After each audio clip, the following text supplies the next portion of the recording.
Welcome to Fueling Your Legacy, hosted by Samuel Knickerbocker. Each week, we expose the faulty foundational mindsets of the past and rebuild a new, stronger foundation essential in creating your legacy. We've got a lot of work to do, so let's get started.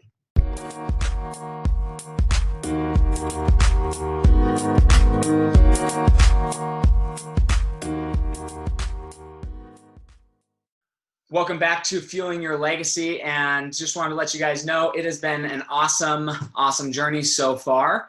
And this week we are actually going to be going over 500 listens, downloads on my podcast, which is awesome because that couldn't be done without you guys. So definitely want to give you guys a hand and just say thank you so much for your support, for sharing and letting other people know about how they can also begin fueling their legacy. We are going to be doing another book review today, and then it is still uncertain. I'm trying to lock down my guest for Friday, and hopefully we'll be able to get that in for you guys because this is such an important topic about showing up. When we're talking about our legacy and what that means over time, a lot of it is compounding events. It's taking a simple thing and making sure that it's a consistent thing in our lives. Today, I actually want to do the book review on The Compound Effect by Darren Hardy. If you haven't read this book, I strongly and highly recommend it. You will be able to see the show notes.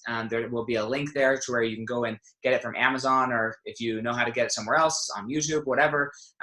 Definitely get your hands on this book and give it a listen because it's definitely changed the way I look at things, because so often we look at our life and it's pretty much mundane. We don't understand why we have to keep doing the same thing over and over and over.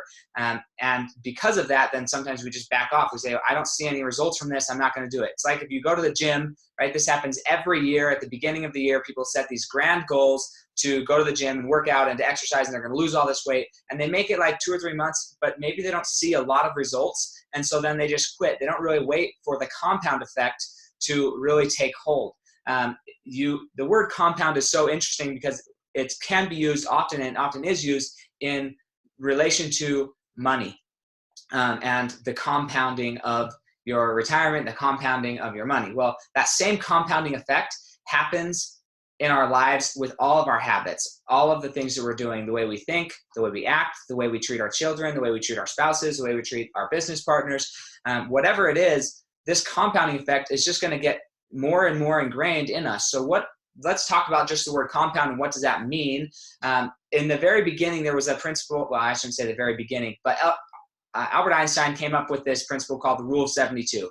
And this is to define really how compound interest works. You may be interested to know that 72 is just a nice number and that's why we use it. It's actually the rule of 69, but 69 is not as divisible. So it's the square root of 2, and that's how long it would take to double whatever it is you're trying to double.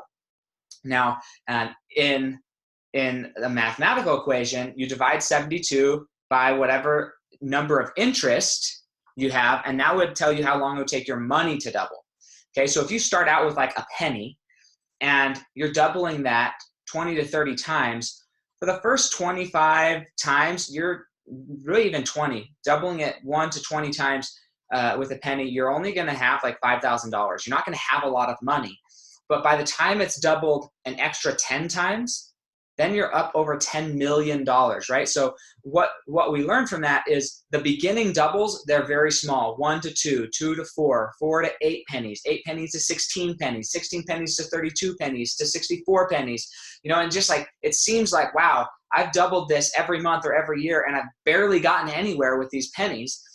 But if you consistently are doing that activity, if you're consistently working towards something, that compounding effect over the course of 30 doubles, right, 30 times of doubling that compound, you would have over $10 million starting with just 1 penny. Now, most people, they would choose to just take some upfront cash, maybe $1-2 million, rather than waiting for the double because they want the quick, easy money. But oftentimes that doesn't really actually get people what they want long term, especially when we take the conversation from money and turn it into relationships, when we turn it into our goals and our dreams. If we just are focused on the short thing that's survivable, or that we can become complacent with, then we aren't actually compounding and reaching our full potential. We're just kind of halfway getting there. And this is why it's so vitally important in my mind to make sure that we aren't just halfway doing something, but that we're completely 100% in every time, right? Every day we need to be 100% into our activities, into our goals. And as we do that, then we're going to have a better, more fulfilled long term, right? The short term, everybody's going to be laughing at you. They're all going to be thinking, what are you doing? Why are you wasting your time with this new business venture? Why are you wasting your time with this relationship that is not going to go anywhere? Why are you wasting your time trying to teach your kid this one thing? He's not going to get it. He's young. He doesn't understand everything.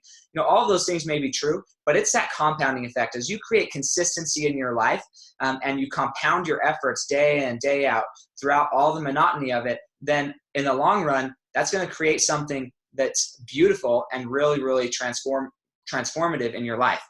Now, Darren Hardy in this book, The Compound Effect, goes really, really deep into this. So I'm going to share a little bit about my experiences and then how this book helped me kind of shift my mindset.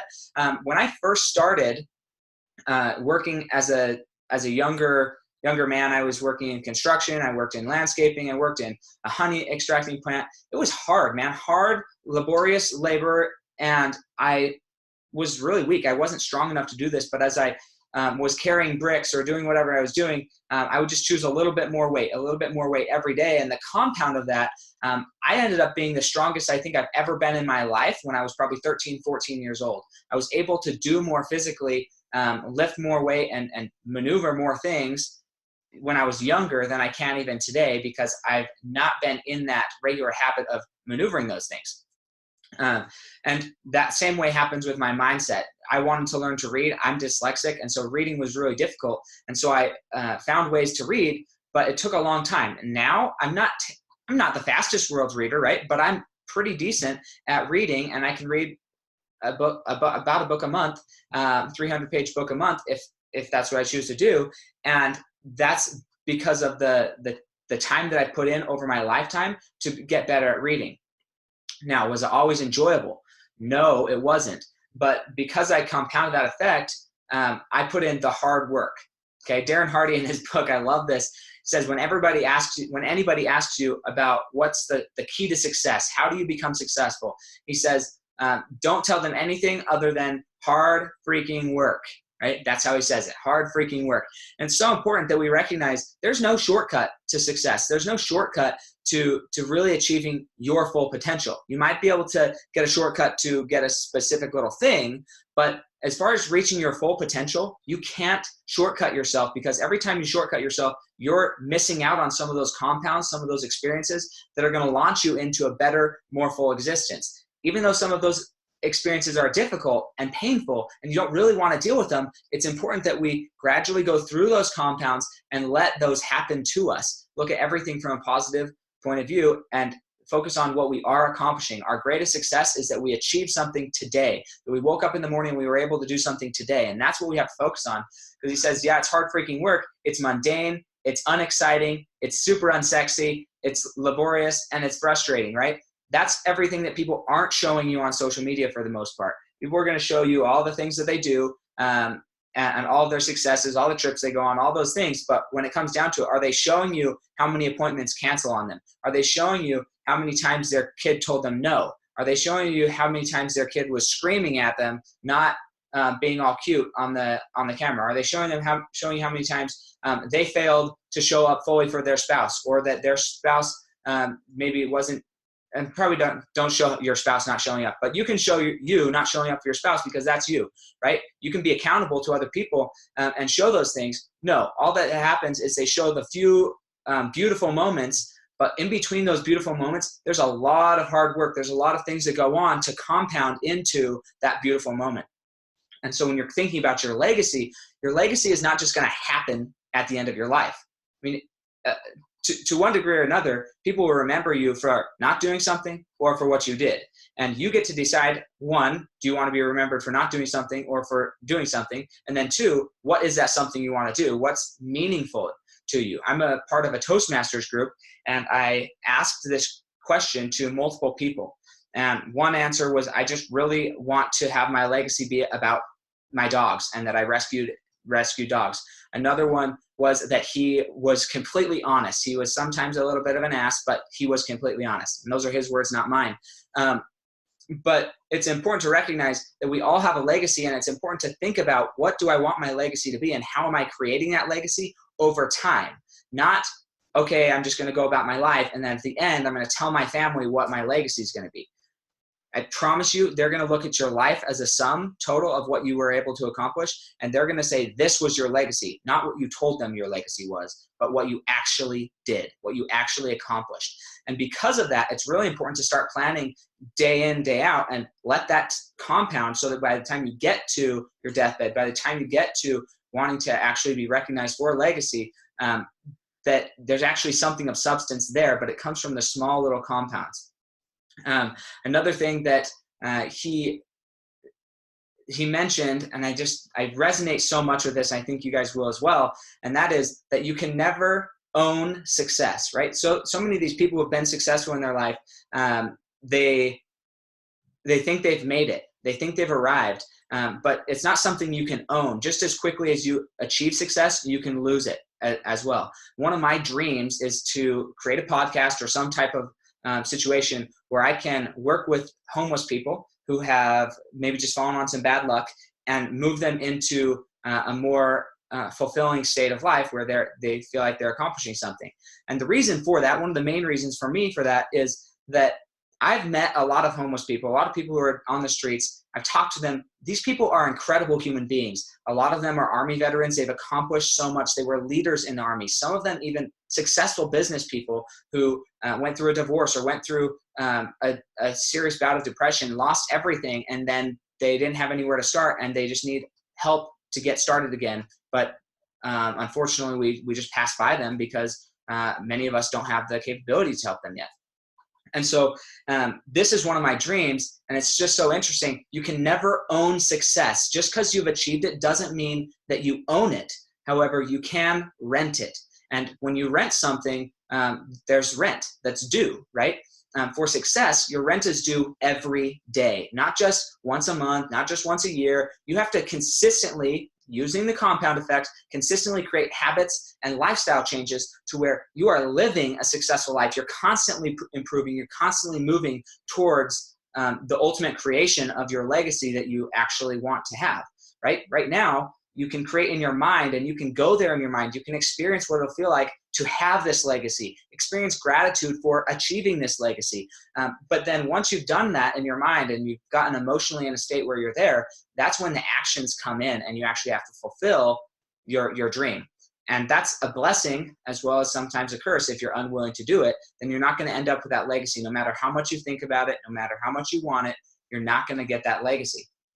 And those are things that I had to learn early on in my business, and I'm still learning, right? Because every time I reach one level, then I have to go to the next level, and that demands more effort, more time, more energy.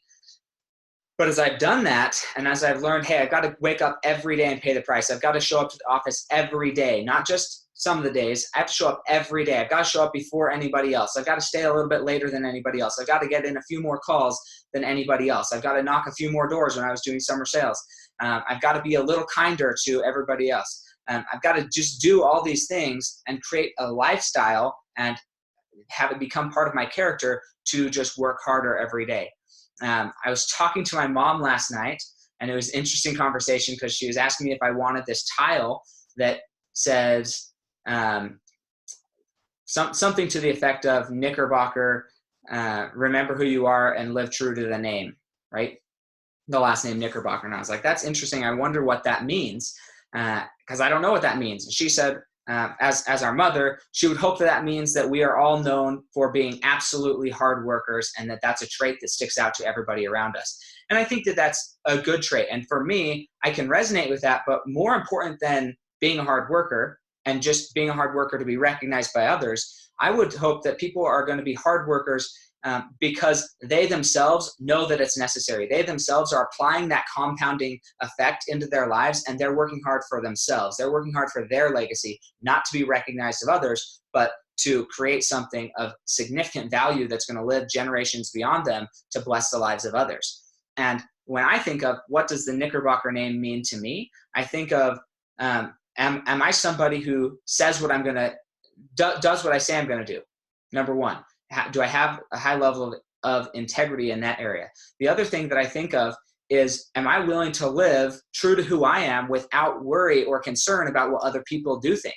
That's more identifying to me as a Knickerbocker, given my family situation, that each of us have chosen a path in our lives and we're living that unashamedly. We're not looking for outward confirmation to add value to our lifestyle. We're choosing to live our lifestyle because it's what we feel is necessary for us right now. And I think that's so important. And that's a more defining trait that I love and respect, is that people are willing to live true to themselves regardless of what other people think. And I would suggest that for yourselves, think about that as well. How am I living true to what I know inside of myself? Now, to do that, it goes back to a little bit of what we've been talking about over the last few weeks of identifying your identity. You have to know who you are to live true to who you are. You can't just, it doesn't really work if you're just living a life, but you don't know who you are, because then it's hard to live true to that. And so that's one thing that I've noticed as talking to all my siblings, that we really are very, very different. We all have different goals, different objectives. And as a result of that, we are all living more true to who we are rather than living a specific expectation of others. And this goes perfectly into a quote that he shared in the book, and that is, people need to be reminded more often than they need to be instructed, right? Most of this stuff you guys have heard before. I'm not the first person to say it, nor will I be the last person to say it.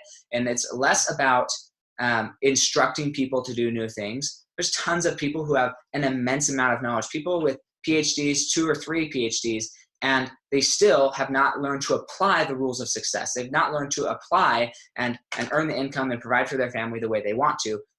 So they have all the knowledge, but they aren't putting it into application, which means instructing is not really the key, but the key is helping somebody be reminded in a way that they feel like they can take action on that principle. And that's what I hope this podcast is, honestly, is a good reminder, sharing my experience of where I was in the past, what I'd become, how I lived my life and what I had achieved, and then how I shifted that into a new form of being or a new identity, which caused me to do new things and then have different things, which is really the goal, is to have more, not necessarily things, because things is maybe misinterpreted, but things as in relationships, feelings of fulfillment, accomplishments, things like that are all internal based. They're not in an effort to aggrandize yourself or to put other people down, but it's in an effort to just become your best self. And some of those things may be physical. Maybe that's your best house that you could possibly imagine in your mind. Maybe that's the best car that you could imagine ever driving, right? Some of those things are outward things, but I would say most of them are inward feelings and their relationships with others. And that is what I would say my legacy is going to be how can I maximize those areas in my faith, my family, my fitness, and my finance? How can I maximize each of those areas to create a solid, meaningful legacy that's going to be passed on to many different generations? So to recap, it's the smaller things that are going to keep us on the path. If you talk to a lot of successful people, it's the morning rituals that they have. What does their morning look like for the first 2 to 3 hours of their day? What does their last 2 to 3 hours of their day look like? How are they responding to rejection in their day? How are they responding to negative experiences in their day? It's so important to practice some of these things. Here are some things that I'm working on. I'm happy to share, but am I consistently texting or calling my wife and my son and letting them know that I love them? Although I'm at work and I love working, am I still focused on making sure that I'm building that relationship? It doesn't take a lot. Everybody has time to send a quick text to somebody that they love and say, hey, I'm grateful for you today. Thank you so much for everything you've done. And to apply that. So that's a simple thing that could change the way you look at not just yourself, but the fulfillment you feel when you are out winning for your family. And if you're able to focus on those things and to share those experiences with your loved ones, then you're going to be a lot more fulfilled and happy and feel grateful and valued even in the efforts that you're doing? Do you show up just a little bit earlier at the office? I've been trying to get here by 8:15 every morning, just a little bit before everybody else. Not to say that I'm better than everybody else, but that time allows me some quiet time to reflect on my day and pre-plan and make sure that I'm doing what I need to do. And am I leaving just a little bit later than everybody? I tend to leave just a little bit later than everybody. I want to be the last one to leave the office, knowing that I did put in just a little bit extra work that day. It gives me a lot of confidence and gives me a lot of fulfillment to know that I'm doing just a little bit more for me. And it's a little confidence boost at the end of the day, sets me up nice for the next day. When I'm working out, are you consistently doing just like one extra set or two extra sets above and beyond what's required or what your plan says to do? Are you going just a little bit farther? Are you pushing yourself to the complete limits there? And then here's one that I think is important. I understand that we're not all going to show up 100% in every area of our lives. We're not going to show up to where we can just completely just destroy, and make sure that we are dominant in every area.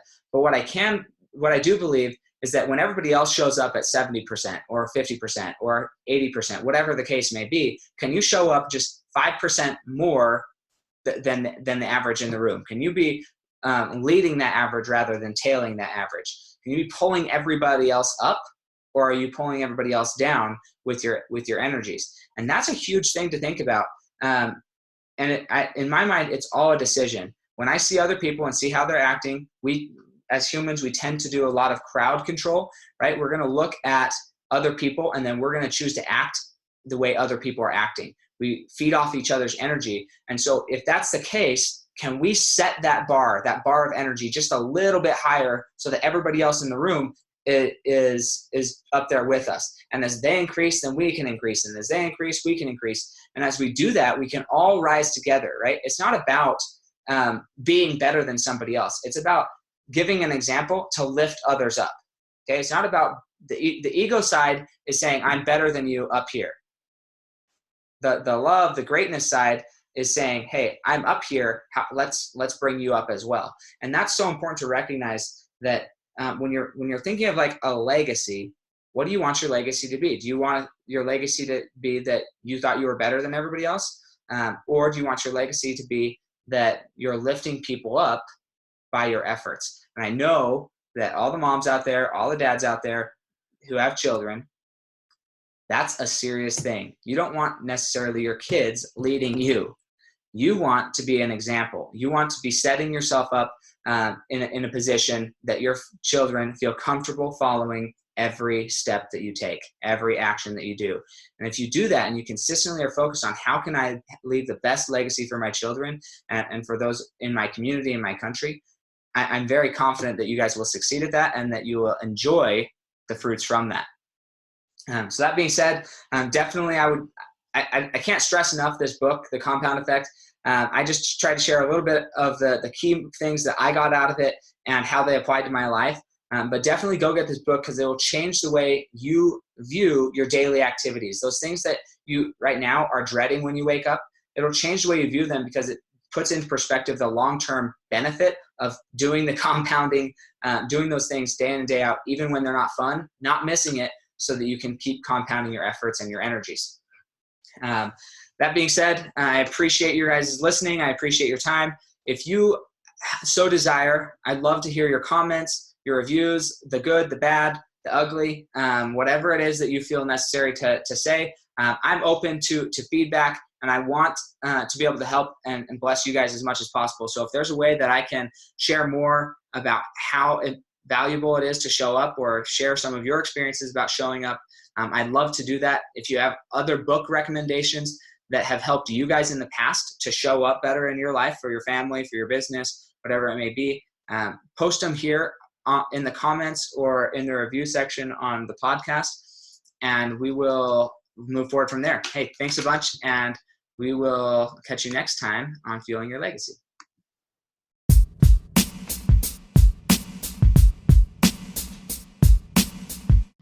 Thanks for joining us today. If what you heard resonated with you, please like, comment, and share on social media. Tag me so I can give you a shout out on the next episode. And thanks to all those who have left a review. It helps spread the message of what it really takes to build a legacy that lasts. Catch you next time on Fueling Your Legacy.